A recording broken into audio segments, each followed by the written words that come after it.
Hey, hey, hey.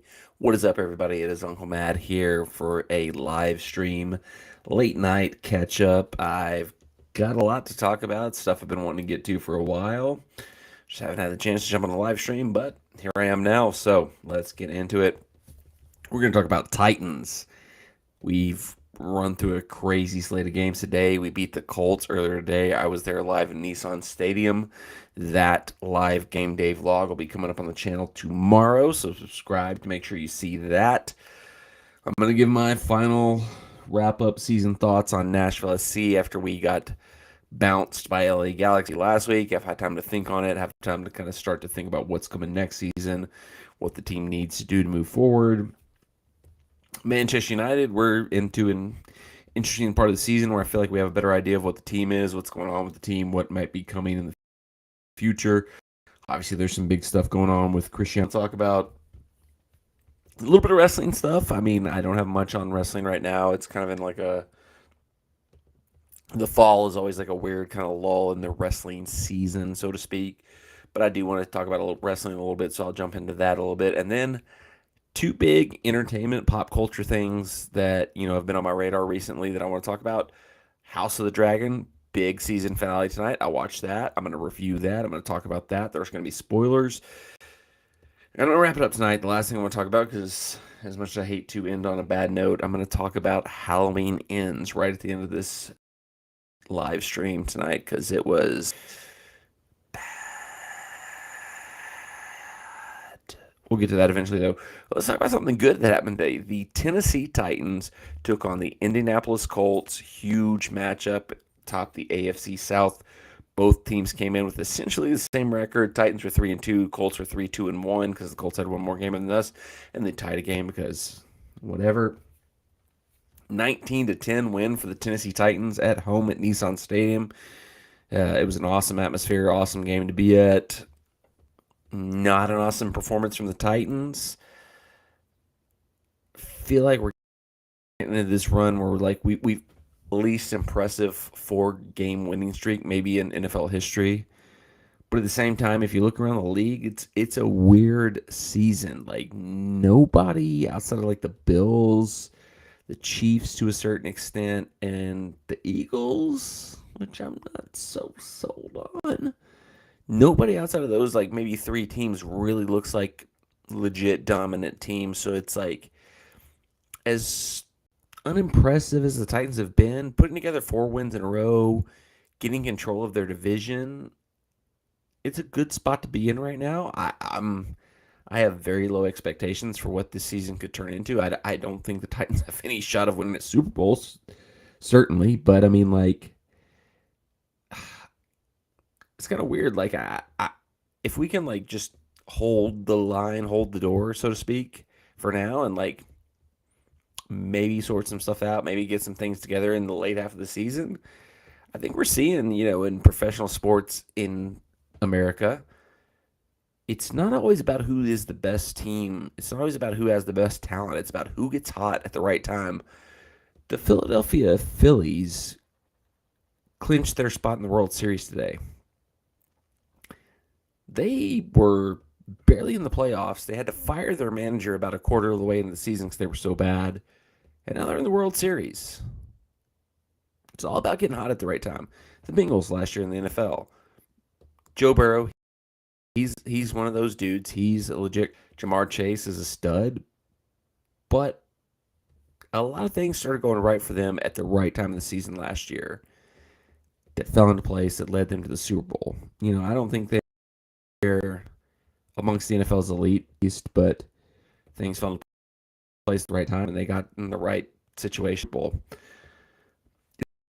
that going to happen to the Titans this year? I don't. I think there's too many flaws in the team. That even if they get hot, I don't see it happening. I think the biggest thing the Titans had going for them today is that the Colts offense, in particular, the Colts game plan was horrible. Like looked at that first game against the Giants, and Titans fans looked at this, certainly was like, that was a fluke, that was a bad game, that shouldn't be counted on, nobody should look at that. And just Giants are now 6-1. The way the Giants beat the Titans was Saquon Barkley gashed us. He killed us. It was like his reawakening party. Like, forgot about Saquon because he's been out and he's been hurt a lot the last 2 years. That was his coming out party 2.0. Since then, we faced Josh Jacobs, who now has over 104 yards in 3 straight games. Uh, Brian Robinson, who is so good that he like being shot in the leg, and he is probably has a good chance of being the rookie of the year. And Jonathan Taylor twice, who I've been told a lot that he's better than Derrick Henry. I don't know about that. But yet none of these teams with these really good running backs felt like running the ball on the Titans was the best way to go, even though that's how the Giants beat us in week 1. Now, granted, if I was looking at the Titans defense on paper, I think let's throw the ball. Let's beat them over the top. Let's cook these, especially with when Armani Hooker was out, with Caleb Farley out there looking like he's not. Don't he's a disaster. So maybe we trick teams into thinking the best way to go against us was to throw the ball. When really all along it should have been to run the ball, but I don't know. But I mean, the Colts came in to throw the ball, but not to throw the ball over the top. And even look them up. There's some quotes from Michael Pittman, their best wide receiver, who was like, I don't know why we didn't try to go over the top. I would have been open all day long. They were going dink and dunk, dink and dunk, dink and dunk, dink and dunk, little quick outs. And the reason for that is their quarterback, Matt Ryan, they can't protect him. Their offensive line is terrible. He's been getting blown up all year long. So they're trying to get the ball out of his hands. They're trying to protect him. They're trying to get the ball out of his hands. But from my perspective in the stadium, I didn't think we really getting into the backfield that much. We had 3 sacks, which didn't feel like we were necessarily hurting him that much. It felt like maybe he was rushing things more than we were rushing him. And as much as he's been hit through the first part of the season, it almost feels like maybe he's got a little happy feet back there. He's not comfortable, which I didn't think was going to be the case because last week he seemed to get into his rhythm. He seemed to find a comfort zone against the Jaguars. And that's what had worried me about this game was that it seemed like he had turned the corner. He had gotten back to being a dose of the old Matt Ryan. But we didn't see that today. I think I saw a stat that he averaged only 5.5 yards per pass attempt today, which is, insanely low in modern NFL. But I mean, we're seeing across the board this year very little are players throwing for over 200 yards in a game. I got Richard saying hi from Toronto. Hello. And it's a very bizarre thing just across the board in the NFL where it seemed like offense was blowing up, passing game was going nuts, records were getting shattered. And now quarterbacks are struggling to break 200 yards regularly a game.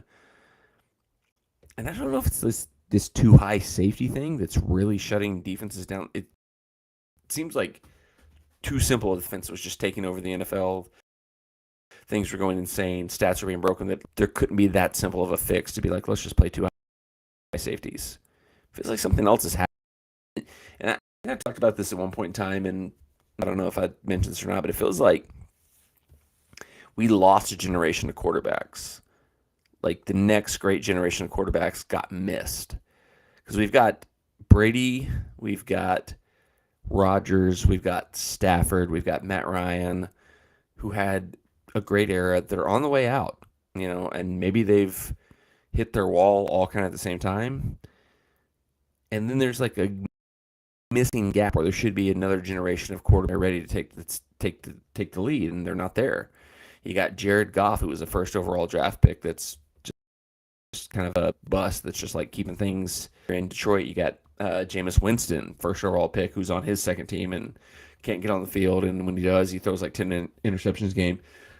Titans fans, we know Marcus Mariota. We know he's got talent. We know he's here, but he's injury prone, and he's also he's not the quarterback we thought he was going to be.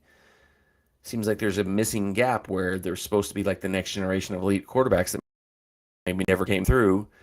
So we have the Bradys, the Rodgers, the Staff, the Matt Ryans of the world who are kind of being.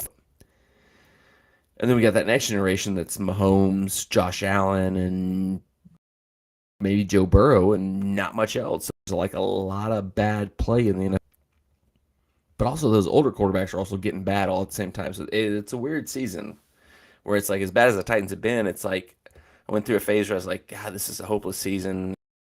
We'll be lucky to make the playoffs. Then that's the most kind of like nobody's really impressing me. Like the Bills have been, but they had a stinker of a game in here and there. Chiefs, the Chiefs have been good, but look, they lost to the Colts. The Chiefs lost to the Colts somehow. They're undefeated. They're the only undefeated team left in the NFL. But like, to me, they haven't really played anybody yet. Richard, you're right. He gave up making bets in the NFL. This is the most unpredictable season ever, and I think Vegas has been incredible of how they've set their lines because they keep tricking me. Like I keep looking at the lines, keep looking at what they're doing, and saying like, okay, now they've got it figured out. Now we've got this solution here. Like today, I put way too much money in a parlay that involved, which parlays are stupid to begin with, but I had the Bucks, Packers both in a parlay together where I was like, okay, this is where they get right. This is where they get right. They can't possibly be as bad as they looked. And now it's starting to think like they are as bad as they looked. They are. They both lost today. It was terrible. It was unbelievable. Geno Smith might be the best quarterback in the league right now for the Seahawks. Good call there. Who saw that coming? It's a weird year for the NFL for sure. But I mean, Titans now 4-2, 4 games in a row have won. They stand alone atop the AFC South. But I mean, like, the most impressive thing of the game today was our defense. And they weren't even that, like, our defense, like, it wasn't necessarily good. It's weird. Our defense has, like, this, they're not like a shutdown, lockdown defense. We're not, like, just, like, killing the other team's quarterback. We're not shutting down passing yards. We're not shutting down the running game. We just seem to have a knack for coming up for plays at the right time. Like, the Colts had, like, a lot of success moving the ball, even though they were kind of dinking and dunking. But then we'd get an interception at the right time, or we'd get a sack at the right time, or we got a fumble at the right time. It's just like, it was very timely playmaking was what our defense did really well today. The only touchdown in the entire game was the Adams pickoff of Matt Ryan that we returned for a touchdown. That was the difference in the game. And that's crazy. I mean, it's like, it's weird. Like that doesn't feel sustainable for the Titans. It doesn't feel like that's something we can keep doing and keep winning that way. But at the same time, like you look around the league and like nobody is really looking that great. Like it's like every game is kind of a toss up for the most part. Like today, the easiest bet of the day, I think everybody would have said was Buccaneers beating the Panthers. As bad as the Buccaneers have been, the Panthers are a fire sale. They fired their coach. They're trading away players. They're burning the ship down. It's a wholesale fire sale, and they beat the crap out of the Bucs today somehow. So it's all up in the air. Like I think it's gonna. In the end of the day, it's gonna wash out to where the teams that have the most talent will be there at the end. I like Bills, Eagles, Chiefs. They'll figure it out. They'll be there at the end. But like, I feel like it's just doing enough to make like Titans fans have hope that like as bad as we've been, as unlikely as it seems that we could maybe like get all the way to the Super Bowl this year, like nobody else is really like impressing me. Best bet of the season: Jets over 5.5 wins. You might have you cashed that yet? Because that feels like a cash. Like that's an early cash right there. Like holy crap! I mean, the Jets and the Giants both. New York, stand up. My wife's from New York. I'm an honorary New Yorker, so I get credit for that. That was for us Titans and start the season losing the Giants, that looked like an emboss, and now they're 6-1, and it's like okay, not so bad. They beat the Packers, they beat the Jaguars today. They beat a lot of good teams. It's maybe they've got some stuff figured out. Richard says he can't bet on tomorrow night's game, Bears versus Patriots. No bet on me for that game. I can't blame you there. I mean, the Pats seem to have figured things out the last couple of weeks. but they're going back to Mac Jones from everything I've heard tomorrow, which was where they kind of struggled to start seeing it. It seemed like Bailey Zappi was like the truth. Maybe he was the guy that was coming in. Maybe he was the second coming of Tom and Brady who would replace the chosen quarterback of Mac Jones. But I mean, like the Bears are the only team that really hasn't like really looked good at any point in the season. Like, and I was a big like Phillips guy coming out of Ohio State. I thought he was electric. I thought he was awesome. But there's something about the Bears. Like quarterbacks just should never go to the Bears. Like they just turn into like trash as soon as they go into the Bears. Like it makes no sense. Like there's no logical or analytical reason to understand that. But like he looked like an electric, like surefire quarterback coming out of Ohio State, and he can't complete a pass to save his life at the Bears. He's completing like 7 passes a game, but trying to run to save his life. But I don't know.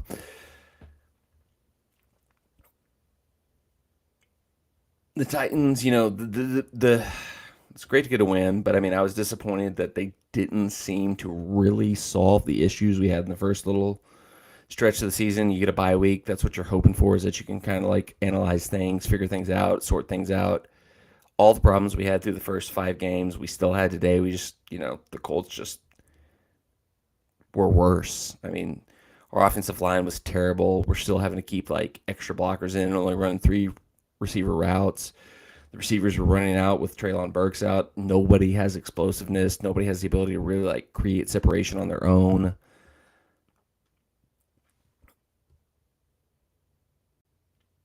The play calling is just not.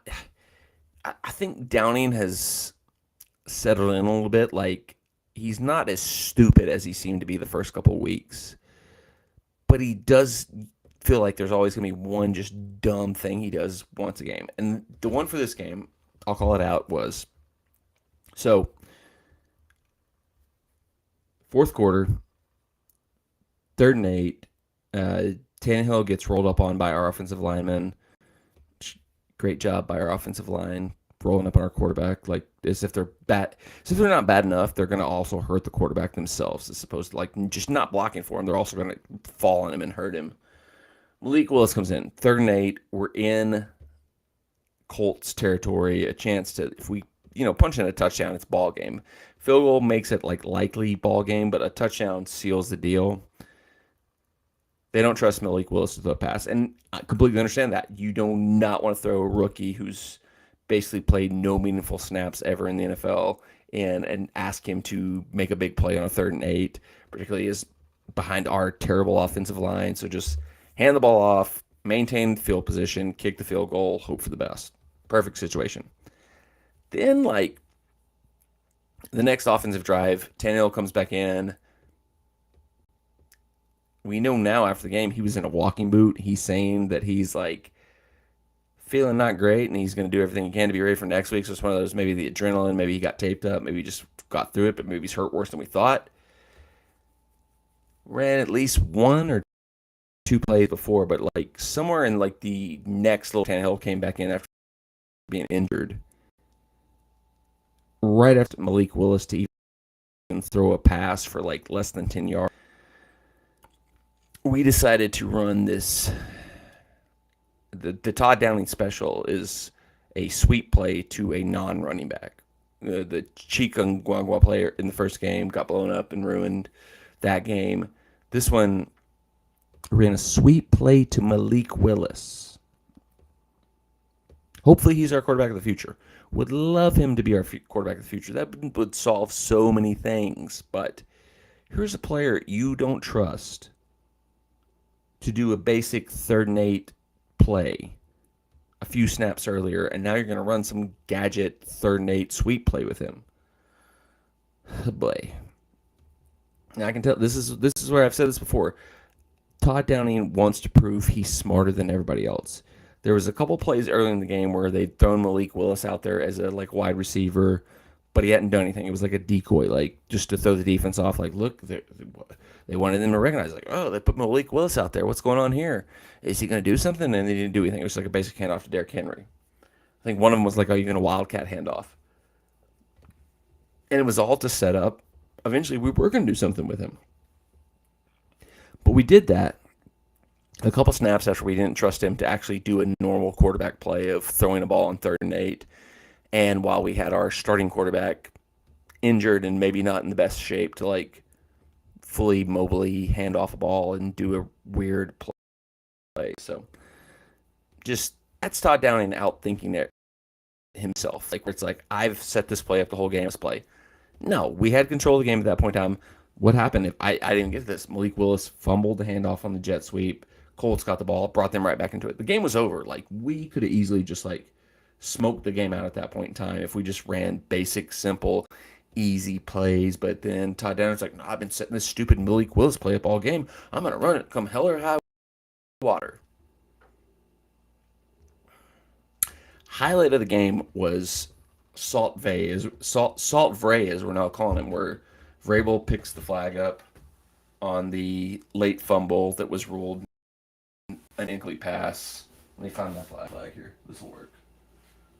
Instead of like Vrabel challenge flag, instead of like going in aggressively or spiking it or being like, "That's wrong. What's right?" Vrabel just holds it up and goes,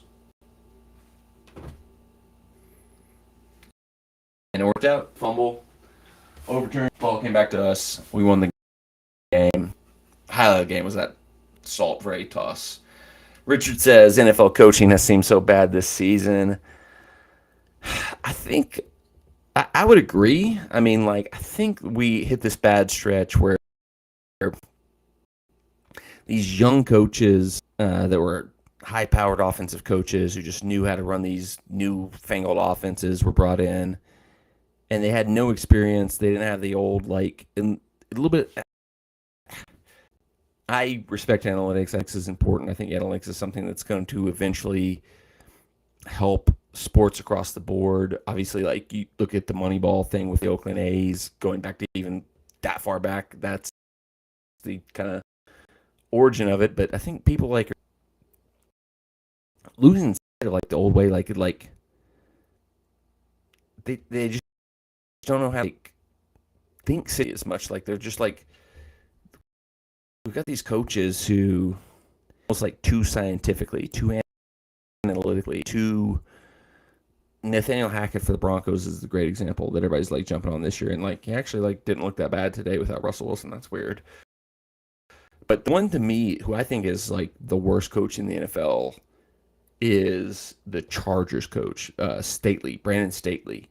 He seems terrible. Like he makes all the wrong decisions all the time. Everybody was like the team in the NFL this year. Justin Herbert, MVP. What an elite team they're going to be. They signed, all these great players, J.C. Jackson, and like, what the heck? They are awful. They lost the Seahawks, as you mentioned. It's a shock of the league is the Seahawks, and shock it's an old school coach, Pete Carroll, a guy who knows this league, knows what he's doing. It's weird. I think this young generation of coaches are getting found out. I am not sold on Miami's coach either. I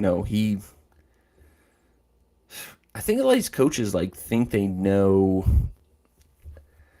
they're getting fast tracked too fast. Like you gotta do your due diligence. Doing like there's a reason like the best coaches in the NFL aren't like guys who are like a genius offensive coordinator, or like weren't like some kind of super guru like Belichick, Andy Reid. They're guys who like have been around the block. They've done everything there is to do in the NFL. They've been offensive coordinators, they've been defensive coordinators, they've been special teams coaches, they've been quality control coaches. They've seen the ins and outs of every position there is to do in coaching. Those guys are the ones who are like at the top of the game right now.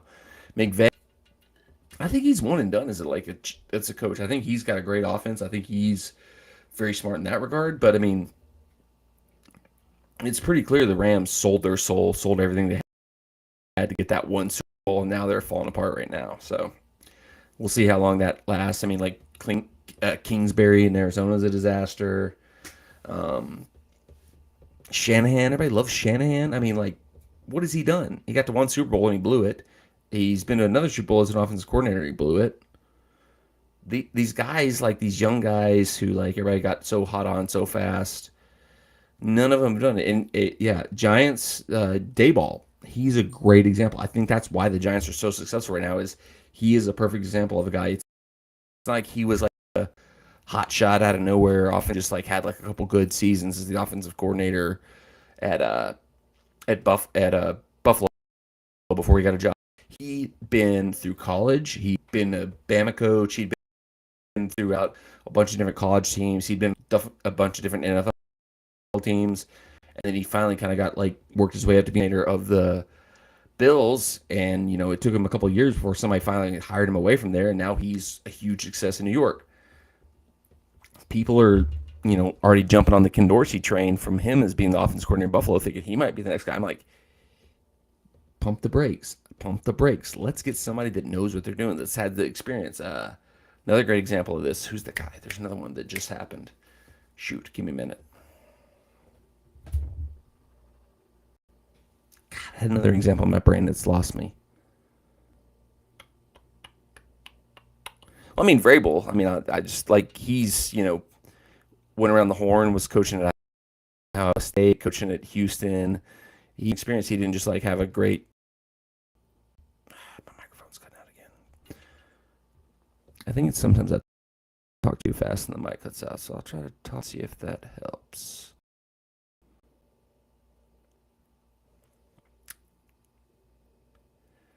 But I had another one that I was just thinking about with Dayball. Dayball is a great example because he has kind of done it all. He did a loop around the league. He did a loop around everything. Actually got the head coaching job at the exact right time. Didn't rush it. Huh. I don't know.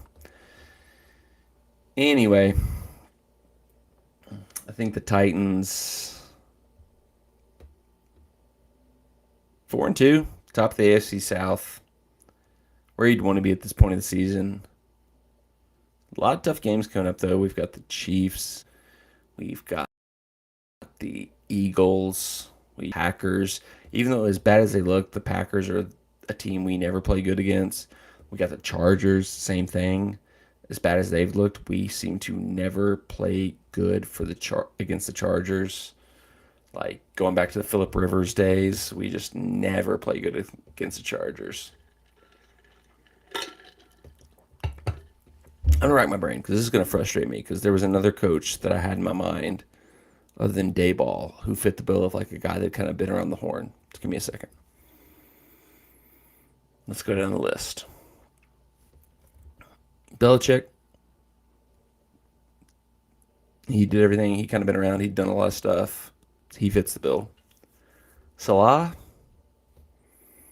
He kind of is like the young hot shot, but on the defense side of the ball. But he's looking pretty good right now. We'll see what happens there. McDaniel, the jury's out.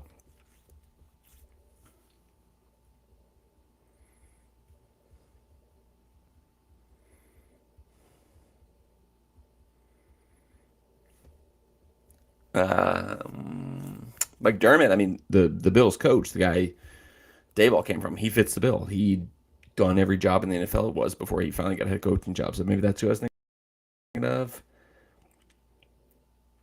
Well, let's switch to the AFC West because Richard just said, I'm surprised how bad the Raiders have started this year. Glad they finally won today. I had an over on the Raiders win total, but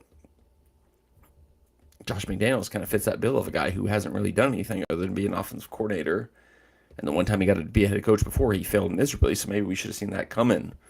I didn't. I thought he'd learn from his mistakes. He had so much talent on the Raiders. He'd figure it out. It doesn't seem to be the case. And I kind of have this new philosophy is don't hire an offensive coordinator based on their success if they have like a true elite quarterback. Because here's some offensive coordinators that have got head coaching jobs after being with an elite quarterback. One, Josh McDaniels. He got his first job after being the Tom Brady guy. He went back to Buffalo, or went back to New England. Hasn't really done much with New England since. It's not like this was ever as good as it was in the Braves. He got a second crack at being a head coach. Nathaniel Hackett. He got a head coaching job being Air offensive coordinator. An example of this I can think of is Gase. Adam Gase got his first head coaching job for the Dolphins after he was Peyton Manning's offensive coordinator in Denver. Do we see the problem there? Do we think Peyton Manning's offensive coordinator actually did anything? I think we've learned since then he did not. Adam Gase is now coaching like a high school team somewhere in like Connecticut. Another coach I wanted to talk about was that I thought has done the groundwork to get to where they're at, and that's Arthur Smith, the Falcons coach. Maybe this is Titans bias, but he came up through the Titans organization. He started as like a quality control coach, moved up to like a tight ends coach, moved to like an assistant, head coach, offense coordinator.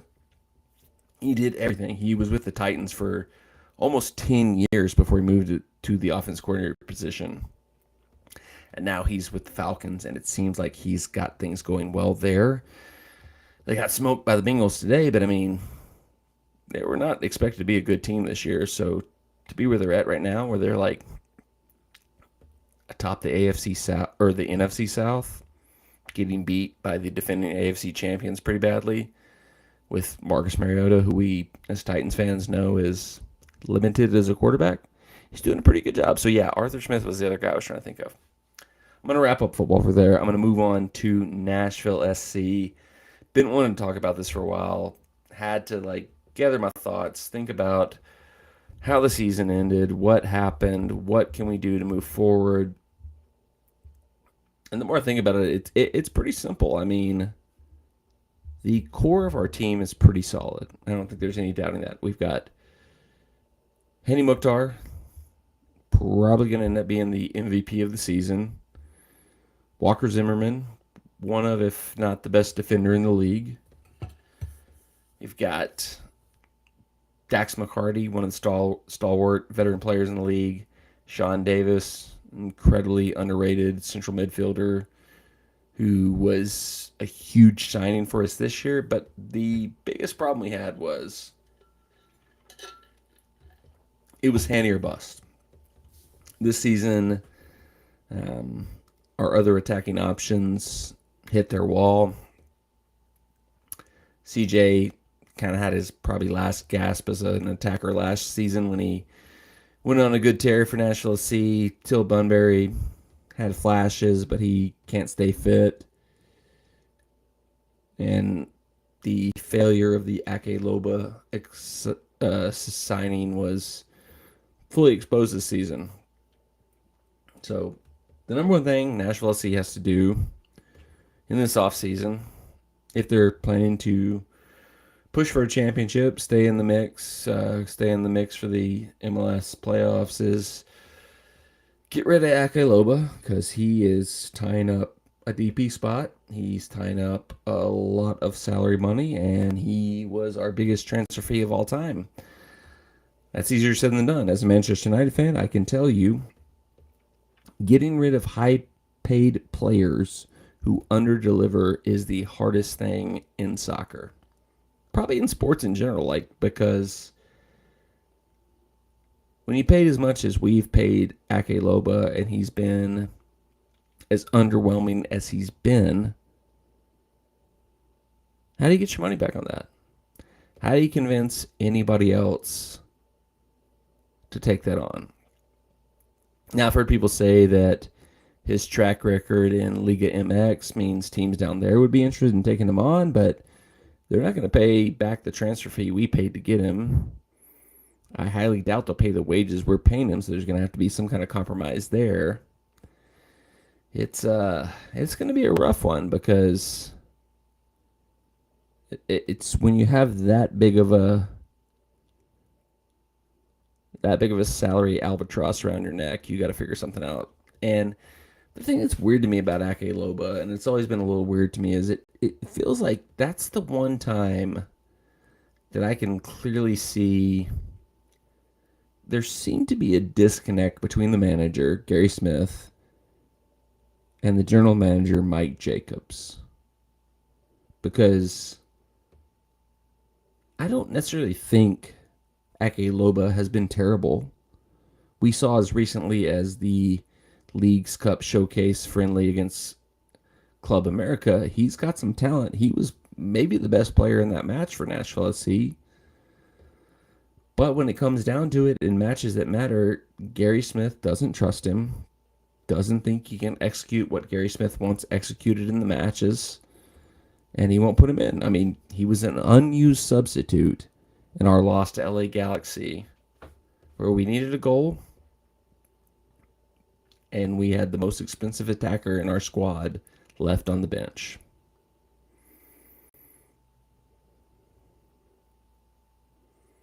Mention here in the chat that TFC is paying Lorenzo Insigne $14 million per season.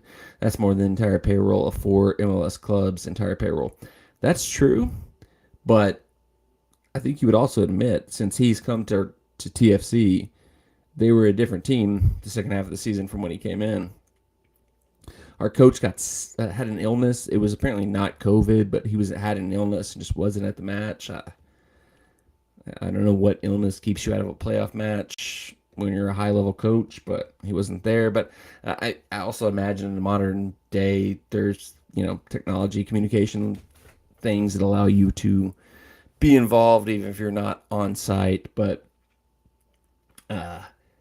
it was that the Insigne thing that you mentioned that made for that was one of the things that made this season interesting. Toronto was a lot better team in the second half of the season than were the first half of the season. The team we played that we lost to in the playoffs, Nashville SC, LA Galaxy, bringing in Ricky Puig from Barca, he changed them. He made them a whole nother level team than what they were before. That was an incredible signing for them. I don't know how they pulled that off. I don't because a couple of years ago, Ricky Puig was supposed to be the next great, he was the next Xavi. He was going to be the next Iniesta for Barca, and now he's playing at LA Galaxy when he's only 24 years old, or even younger than that maybe. But that was a great bit of business by LA Galaxy, and he's probably going to go back to Europe in a year or two. But for the time being, he is giving them exactly what they need. He controls games. He creates chances for the players around. He does things that you don't see many MLS players do. But Nashville SC has to get a Loeb off the books because they have to get another high level attacking option into the team to support Hani Mukhtar. And I don't even necessarily, a lot of people say striker. And to me, I don't even know that you need a striker. If Hani Mukhtar is scoring 20 plus goals a season, you don't necessarily need a striker. Maybe you need a winger who can score goals. Maybe you need an attacking midfielder who can score goals. The problem we have is we just had nobody else who can consistently put the ball in the back of net other than Hani Mukhtar. And, in soccer, you're reliant on more than one player to score goals. I mean, that's just the way it is. MLS, probably is starting to get there to where it's more modernized, where one player used to be able to carry you, but it's not that way anymore. Teams are getting more depth, they're getting more quality. We kind of had that the first couple of years. Last year, Sapong had an absolute unbelievable tear where he was getting goals, but this year he didn't score since May. And Teal was getting goals for us, but then he also couldn't stay healthy. So the biggest thing, Nashville, whatever they do, I think there's going to be more turnover for the team than what we've seen in the past, just because that's the nature of MLS. You don't keep your team as consistent as we've been lucky enough to do the first few years. There's probably going to be some players that we would like to see back that are going to go. We have to get a better, more consistent support attacker for Hani Mukhtar into the team. And I think the other thing I'd like to see is another central mid come in, because Sean Davis was a huge signing for us, and another one in that ilk, because Dax McCarthy, older, Godoy, I think age seemed like 20 years this season. He barely played with his injuries. Brandon Nugent, when he can stay on the field, but he just has inconsistent.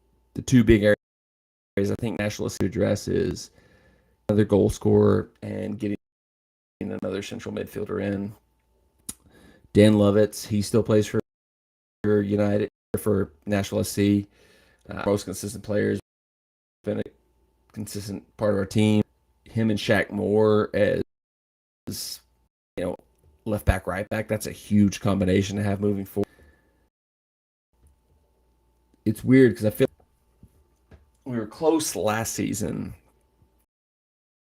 to being a championship level team, but it feels like this season the squad we have hit our ceiling, so we have to reevaluate and make some changes. Definitely moving back to is going to be huge for us because it's more natural rivals for us. It's less travel distance for us. Having a full park where we don't have to start until May at home is going to be huge. So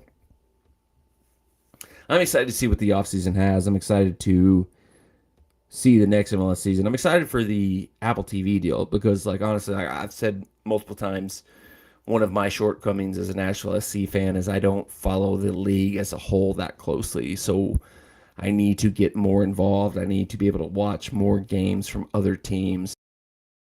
And I think the Apple TV deal is going to be big because I'll be able to just watch any games I want anytime. More coverage of the league, the wraparound show, the kind of Golazo show. Looking forward to that.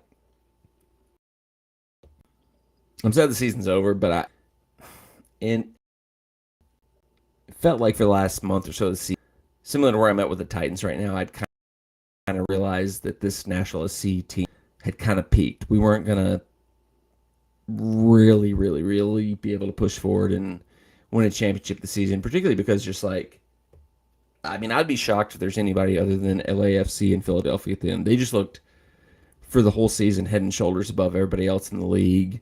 I mean, Andre Blake has been just unbelievable for Philadelphia as a goalkeeper. And if, like, in the playoffs where you got to protect the goal, not allow goals, if you got somebody like Andre Blake, I mean, I don't know how you stop that. But on the other side of your LAFC and you've got the goal scorers they've got, it's twofold. I would be shocked if there's anything other than LAFC versus Philly in the final. So we'll see what happens in MLS. I'll be following along once we get a little closer to the end. I had to kind of back off during this period because it's always hard to watch after your team goes out. So I haven't watched the immediate rounds, but I'll check back in once it gets to the finals. I'll watch the final game because, it's hard.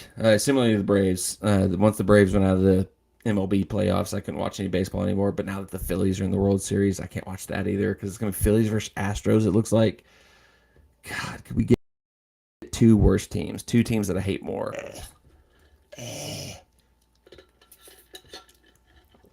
Yeah, NYFC is probably still in the mix. I mean, they're the defending champs, so somebody knocks them off, but we'll see what happens.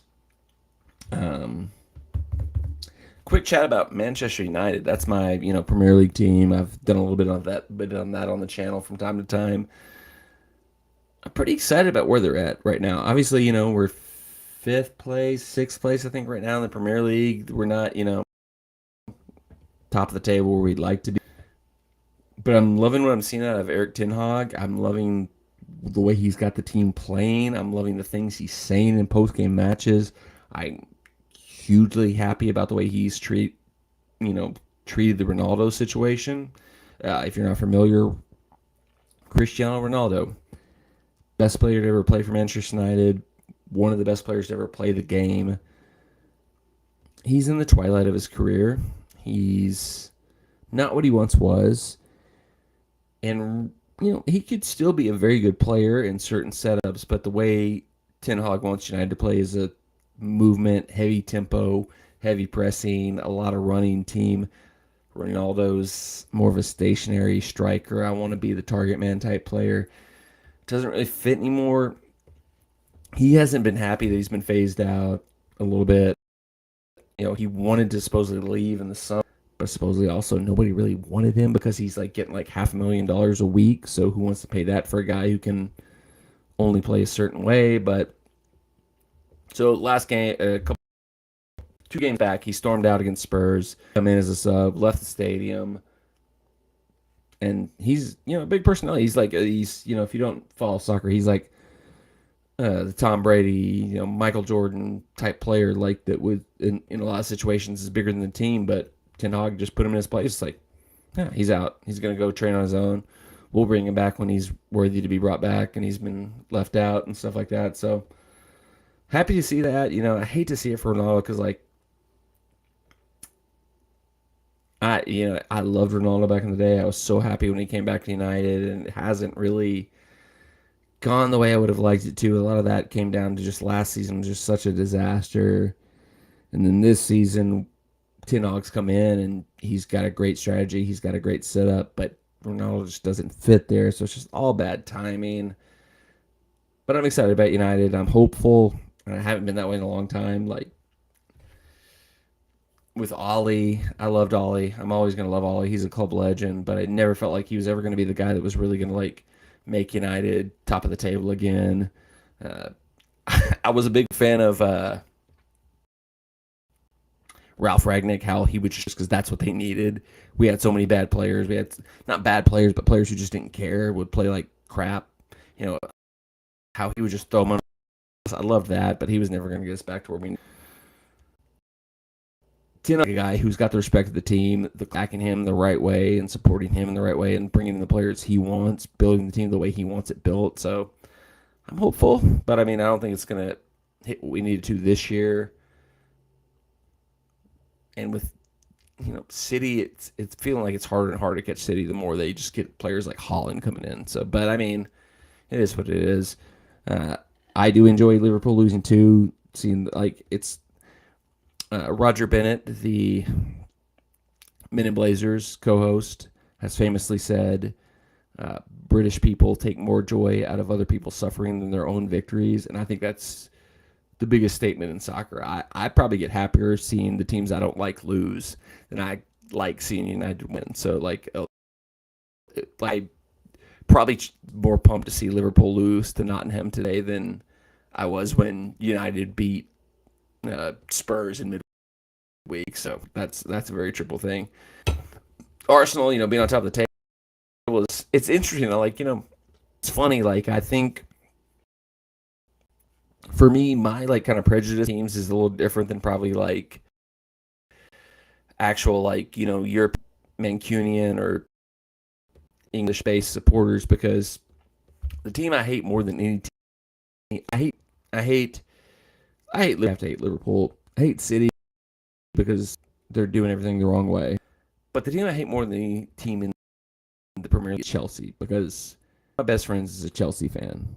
So there's nobody there's nobody that I have more banter with than him. So Chelsea is like my known hated team in the Premier League. Just because that's my personal thing. It's like it's me and him head to head, butt heads all the time. And it's sports fun. It's having that kind of rivalry.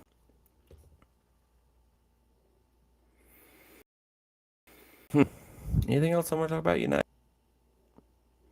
I said this on Twitter, but like it is hilarious that every time United sign a new left back, Luke Shaw certainly turns into like the best left back in the world. Signed Tellez 2 years ago when he bounced up and was like halfway led England to a Euro championship, and then this year we signed Malaysia he took Luke Shaw's spot for a couple games, and now Luke Shaw's bounced back and is once again looking like Roberto Carlos all of a sudden.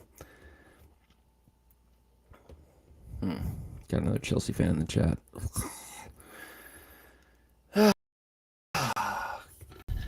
I enjoyed when United in the 2008 Champions League final. That was the highlight of my life. That's when I got a lot of fun. That was a fun day. I'm going to wrap up sports stuff. Let's move on to some of the other stuff. I had a list here. All right. So, United, good stuff's going on. We'll see. Low expectations for the season, and Ten Hag's exceeding them. So, it's a weird season because, like, I was like, when Ronaldo got kicked out of the game, I was like, God, I wish we could just, like, be done with him and sell him in January. But, like, we've only got, like, 2 weeks left until, like, the Premier League's over until the World Cup. So, like, realistically, they could just like leave him out for like 2 weeks and then just like the transfer windows open by the time the season restarts in January. So weird having the World Cup starting in like 2 weeks. Bizarre. 3 weeks, maybe a month. Who knows? It's too soon and it's bad. It's Qatar. F Qatar. I hope this doesn't get me kicked for saying F Qatar. I hope they don't come for me. So, House of the Dragon. Moving on to that. Me and my wife, we watched the finale tonight. It's good. Any prediction for the U.S. in the World Cup? I'll throw that out real quick. I don't have high hopes. I would have, if you'd asked me 2 months ago, I would have higher hopes. But I think the problem is I like Berhalter. I don't think he's the best coach in the world. I don't think he's not definitely not the best coach in the world. I don't necessarily think he's the best coach for US. I think he's got us through some good stuff. I think he's worked through some things. I think he's a little too, what's the word I'm looking for? Locked into his way of thinking. Like, he basically said some players who, for MLS, Europe, have been on a good run of form recently that haven't been into the national team recently. They've been in a good run of form for their clubs, but haven't been in the national team. Like Brandon Vasquez for FC Cincinnati, P. Falk for, I believe, Berlin is where he's at now. Berhalter essentially said, they haven't been in our system. It's going to be hard for them to get mixed in. That's the stupidest thing I've ever heard in the world, because the national teams shouldn't. You can't have a system as a national team. You don't have enough time with the team to build your system. It's not like coaching a club team where you've got the players year round and you can build your system. You have to be able to be adaptive. One of my earliest favorite memories of World Cup is the 2002 World, where we went in there and shocked the world, beating Portugal, shocked the world, beating Mexico in the quarterfinals. And it was with players that weren't necessarily huge parts of the build-up to that. Like Frankie Hayduk came in, was like a late addition that they decided was like he was the best option at left back after like David Rejas had been our left back for a while.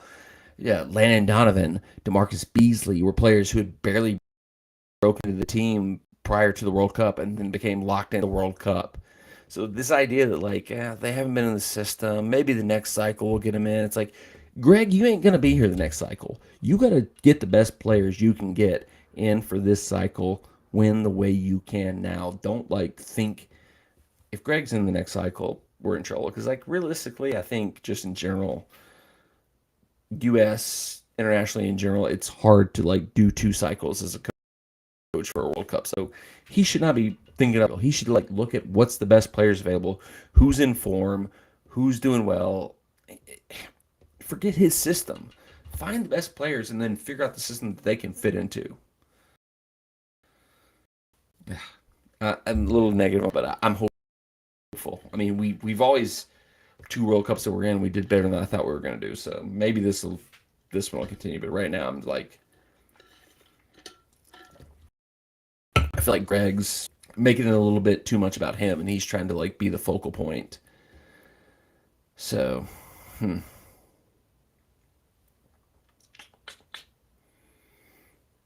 Michael Bradley. I'm not convinced that Michael Bradley couldn't still come into the national team and do a job. I mean, like, look at how long Andrew Pirlo played for the Italian national team. Look at how long Xavi and Iniesta played for the Spanish team.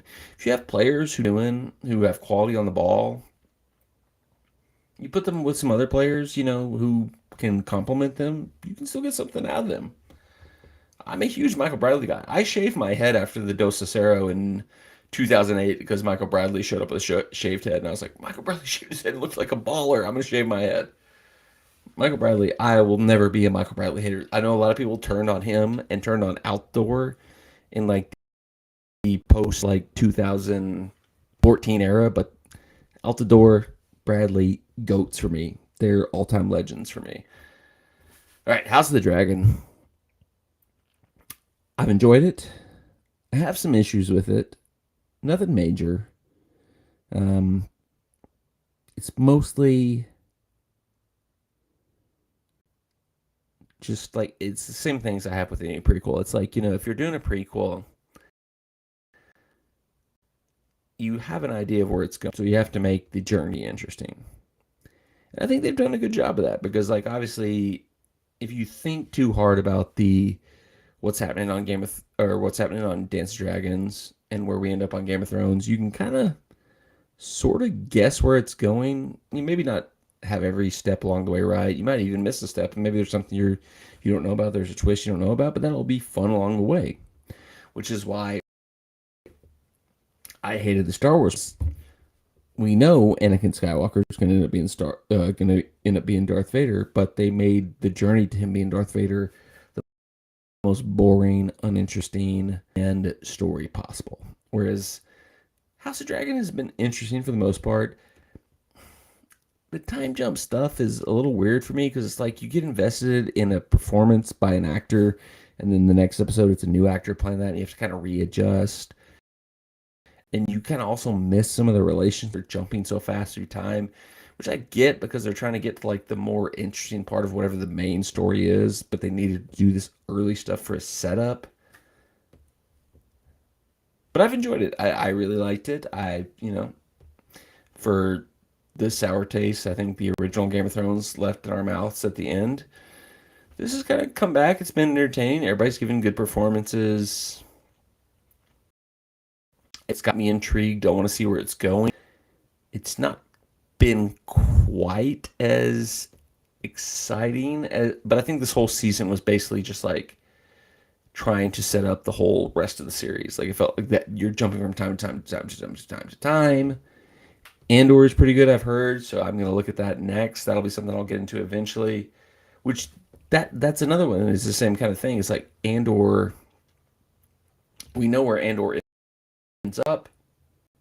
If you've seen Rogue One, but Rogue One was the best Star Wars movie in a long time, maybe the best outside of The Mandalorian we've seen. So I'm gonna watch Andor eventually. There's so much going on right now between Andor's coming up. I'm gonna watch Andor eventually, but House of Thrones, House of the Dragon. I liked it. I had one interesting thought that was alerted to me today. So, spoilers. So, if you haven't watched this, if you don't want spoilers, this is where I'm going to get into spoilers, sort of. Viserys, the king, seems to age 500 years over the course of the 10 episodes. Like, to the point that his, like, face has fallen off the last episode you see him in. All the female characters age so much that they kept having to recast them and have new play them each episode. Matt Smith is just there the whole time as Daemon Targaryen. He's just like, I'm Matt Smith. Now, I think I don't know that he's like some kind of like weird Hollywood scumbag or anything like that, but like, I came up with this idea in my head that he's just like I'm Matt Smith. I was Doctor Who. You can't kick me off the show. I'll just be here the whole time. Oh, you want me to wear old man makeup? Nope, not gonna do that. I just do what I want. There's an episode where he just randomly doesn't have his normal hair. Like he wears like this long blonde wig throughout most of the show. And there's one episode where he just randomly has like his normal like shorter Matt Smith Doctor Who hair, but it's blonde. And I'm like, did you just like say I'm not putting on the wig this episode? Just CGI my hair blonde if you want it to be blonde. I don't know. That was the idea I came up with in my head. He's probably a cool guy, but it's just funny that he's like the one guy who just like was like, I'm not going to put on old man. I'm going to put on aging makeup, and you're not going to recast me. If you want me, you got me. But he is the like most notable actor that's on the show. It's one of the few things that was a little different from Game of Thrones, where outside of Sean Bean, who played Ned Stark, most of the actors on had kind of outside of a handful of maybe random things had been kind of unknown. But you got Matt Smith, who was freaking Doctor Who on the show. He's been in a Terminator movie, and he's also it's Morbin time. Everybody knows it's Morbin time. But I thought the season was good. I'm excited to see where it goes.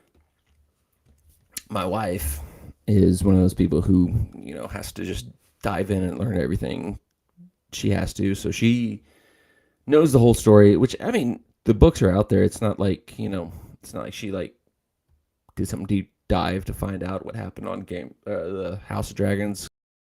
Because based on a book. It's something that's in the history of games.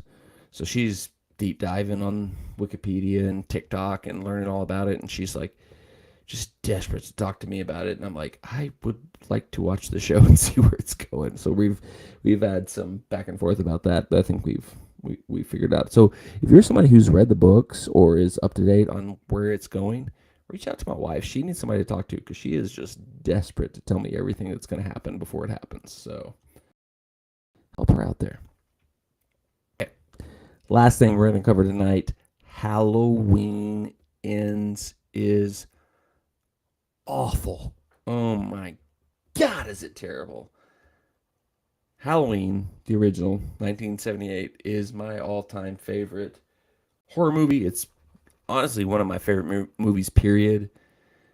And realistically, most of the movies in the Halloween series I love. I like. Like, there's very few that the one that Paul Rudd is in, like, which is like 6, is really bad.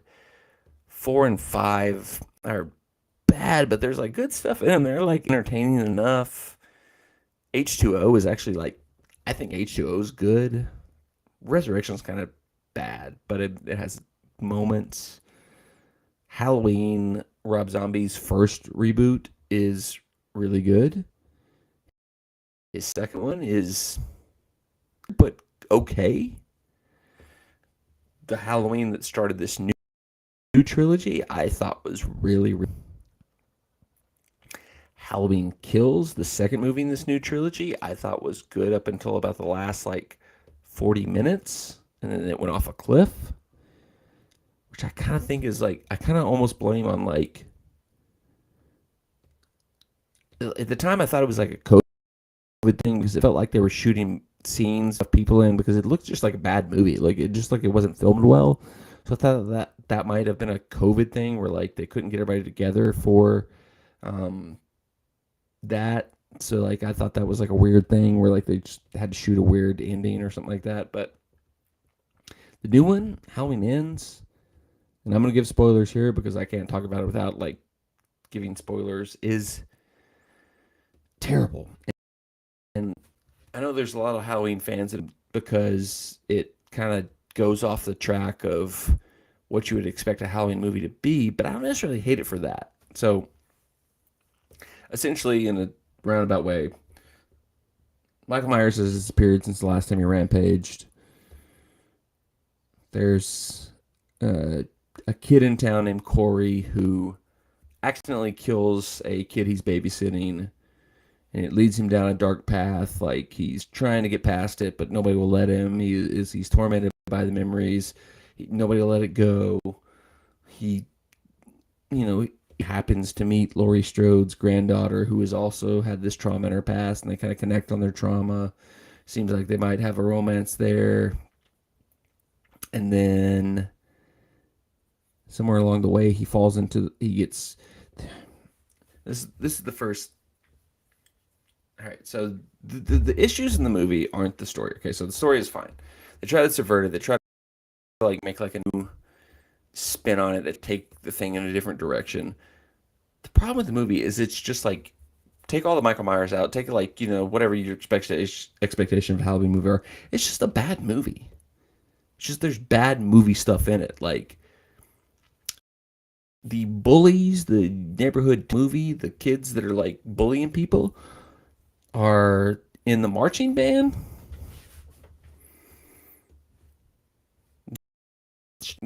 No shame to the marching band, but I mean, if has anybody ever been bullied by people from the marching band? Like this is, and the character in the movie is a 24-year-old man getting picked on by like 16-year-old marching band kids. If that's happened to you, let me know because that seems terrible. That seems awful. But the bigger issue is that the kids in the marching band, well, the lead marching band kid has a very strong accent. Living in Haddonfield, Illinois. Like he legit is like, "Hey, what are you doing over here? Why you get off my car, you guy?" And there's multiple characters in that. Like the accents are all over the place in the movie. Like it's like, did you forget this movie is set in the Midwest? Did you forget this movie is set in Illinois, Indiana? There's like a random hillbilly guy at one point in time in the grocery store. There's multiple people that have like Jersey or New York accents. It's just weird. Like, do you not know what people sound like in this part of the country? It's just one of those movies where it's like, how did this get made? How did people like watch these scenes? Like, how did this get filmed? And nobody stopped and said, "This is really bad. The dialogue's terrible, the acting's terrible, the things we're doing right now is terrible. Some of the story choices don't make sense." Ugh, it is.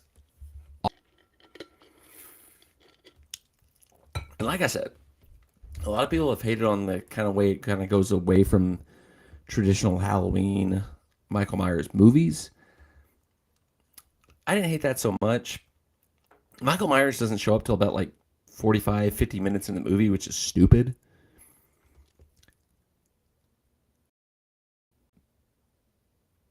The ideas they were trying to work with could have been interesting, but they just picked such bad actors. The acting was so bad. The random characters they had was so bad. It was just like a bad movie. Like it's not even like a bad Halloween movie. It was just like a bad movie. And I think like I got a comment here. Love for Halloween Witch, the one that didn't have Michael Myers. There's been like a weird resurgence in the last few years of people that really like that movie and really would have liked to see like the Halloween franchise continue on that path of exploring those type of anthology stories and get away from Michael Myers. But this movie felt like it wanted to do that, but it was Halloween Ends. It was the third movie in this trilogy, so it had to bring Michael Myers back in at some point in time. So it was like David Gordon Green, who's the director. He's a great director. I mean, like he's got a lot of really good movies under his belt. Pineapple Express, ton of like he's been involved in like a lot of like really good TV shows. And you could see where he's wanting to go. Like he wanted to do some really interesting things with this, but it's almost like if you wanted to do things he wanted to do, you either shouldn't have done them in a Halloween movie or should have got better actors. I mean, like to me, like the dialogue was terrible, the acting was terrible. That was the biggest problem to me. Like you could have got away with the story he wanted to tell in this movie if you'd had better actors and better dialogue. But it was like, and I can't help but wonder, like this was a movie that was made with a studio. Universal's involved, so you never know, like if they're just like, hey, we need more Michael Myers, we need more gore, we need less of this guy out, more like put this person in it, or who. Anytime it's a big studio, there's going to be other people who are giving you input, telling you what to do in a movie. So who knows how this came together? But like one of the things, like I told my wife while we were watching it, I was like, the thing for me, a bad movie or a movie that's just not good from a movie that's absolutely terrible, is when you're watching a movie and you're like, how did nobody at any point in time while this movie was being made, whether it be while they were shooting on set, while they were editing it, or while they were watching some of the cuts of it, ever stop and say, this is awful. What are we doing? Let's stop. This is terrible. And there was multiple times in that Halloween movie where I was like, how did somebody like in Halloween Ends where somebody was, I can't believe nobody was like, this is stupid. This is makes no sense. These characters are awful. Why are the band? Nobody ever is like, hey, why are the band guys the bullies? Why do they sound like they're from New Jersey? Why? Why is there a hillbilly in the grocery store selling them? Why is Laurie Strode's granddaughter randomly obsessed with this guy who's not that handsome? Like, I think this is the opposite of misogynistic. The character Corey that Laurie Strode's granddaughter falls in love with in the movie she falls in love with him really without him doing anything. Like he's not charming. He doesn't say anything fancy or do anything to really win her over. Handsome. Like I was like I literally looked at my wife and I was like, am I mistaken that this is weird that she's like immediately obsessed with this guy? And my wife was like, no, this is weird. And that's the crux of the movie is that she falls for this guy and then the spiral that comes from there. It is what it is. Like I said, there's elements of the story that could have worked if better executed, but the movie was so badly executed. Problem is, like, if you wanted to do this movie as like a standalone Halloween movie, like if there's just like Halloween, The Terror, Reborn, where Michael Myers is passing on his evil to somebody else, this story would have made a lot more sense. People would have accepted it a lot more. But this was supposed to be Halloween ends, the finale to the trilogy, the final battle between Laurie Strode and Michael Myers. And this may be a studio thing where the studio wanted to brand it that way, wanted to sell it that way, and that's not the movie the director wanted to make. So who knows? But that's not.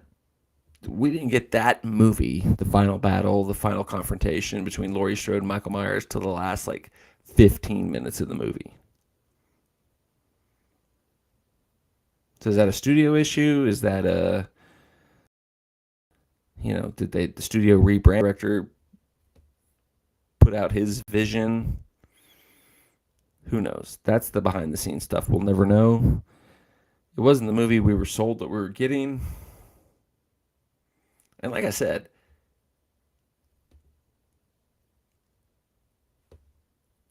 this the little twist of like Michael Myers having like a little protege or somebody that was like a copycat or following his lead is not to me what movie. Like a lot of people are like, this is supposed to be a Michael Myers movie. What's this other guy doing this stuff? Blah blah blah blah.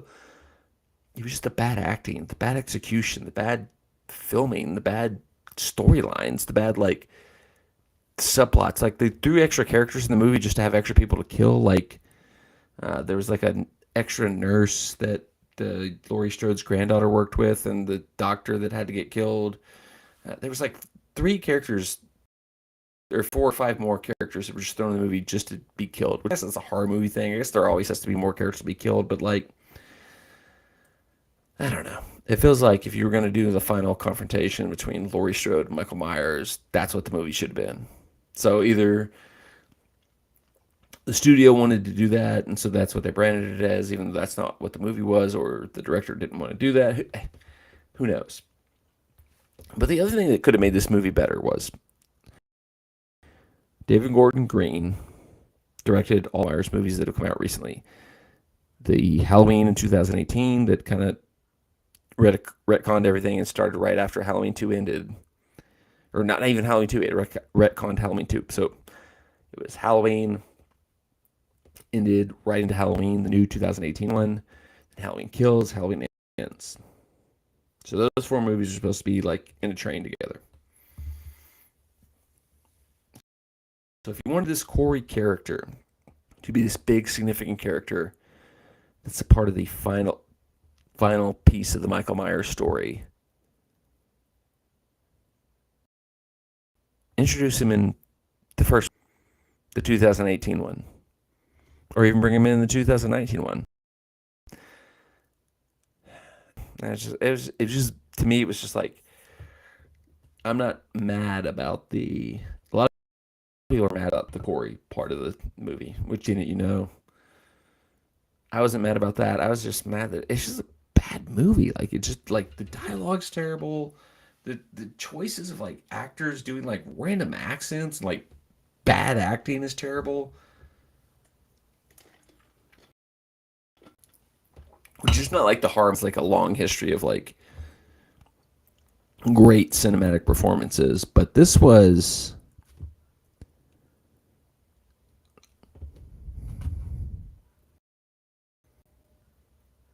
I don't know expectations for this because it was the third movie in the Halloween trilogy made by Universal and Blumhouse. I thought they would have had a better executed movie. That it just was a bad executed movie in my opinion. Like that's like story could have been better. The story they had was, like I said, I feel like I'm rambling at this point in time, but that it was a bad movie. The New York accents is what killed me. Like that was the first one where I looked at my wife. I looked at like because the bullies show up and they're all in their band uniforms. No offense to band people, and but the lead band bully is talking in a New York accent in Illinois, and he's like, "Hey, buddy, what are you doing out here? You wanna buy us some beers? We'll give you money. You go buy us some." Well, I don't do a New York accent, but whatever. Well, thank you for joining me if you have on this chat tonight. It's good to get a lot of stuff off my chest, to share some things. Whew, been a long one. Thanks for watching. If you want to be sure to know if I'm going live in the future, subscribe to the channel